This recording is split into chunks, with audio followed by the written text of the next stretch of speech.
Nous sommes effectivement entrés dans une phase d'incertitude depuis quelques semaines. Nous avons deux grandes incertitudes aujourd'hui qui se manifestent.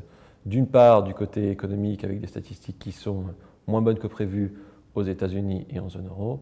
D'autre part, avec une forme de résurgence du risque politique pour cette zone euro. Nous avons vu ce week-end une victoire du parti Podemos qui est un peu dans la lignée de Syriza. Et puis nous voyons du côté de la Grèce des difficultés entre le gouvernement au pouvoir et les autorités politiques européennes à s'entendre. Pour autant, la volatilité reste extrêmement faible sur les marchés financiers. L'euro-dollar est stabilisé autour des niveaux de 1,10. Les taux d'intérêt sont là aussi dans l'ensemble stabilisés depuis quelques jours. Et les marchés d'actions, aussi bien américains qu'européens, ne réagissent que très peu. Les marchés d'actions américains sont très proches de leur plus haut et les marchés d'actions européens sont légèrement en deçà de leur plus haut constaté au cours du mois d'avril. Ces incertitudes ne génèrent donc que peu de volatilité pour deux raisons.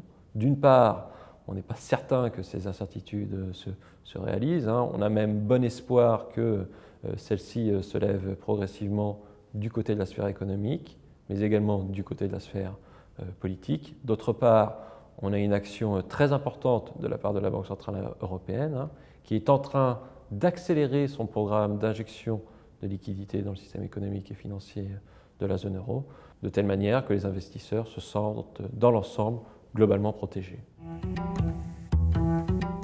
Les investisseurs vont se concentrer sur deux développements au cours des prochains jours. D'une part, s'assurer que les perspectives d'accélération de l'économie mondiale ne sont pas remises en cause.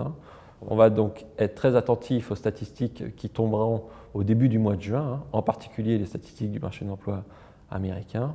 D'autre part, on va surveiller avec attention les développements du côté de la sphère politique européenne et en particulier du côté des négociations entre la Grèce et la zone euro, puisque l'on sait qu'à partir du mois de juin, la Grèce doit de nouveau rembourser des sommes très importantes à destination du FMI.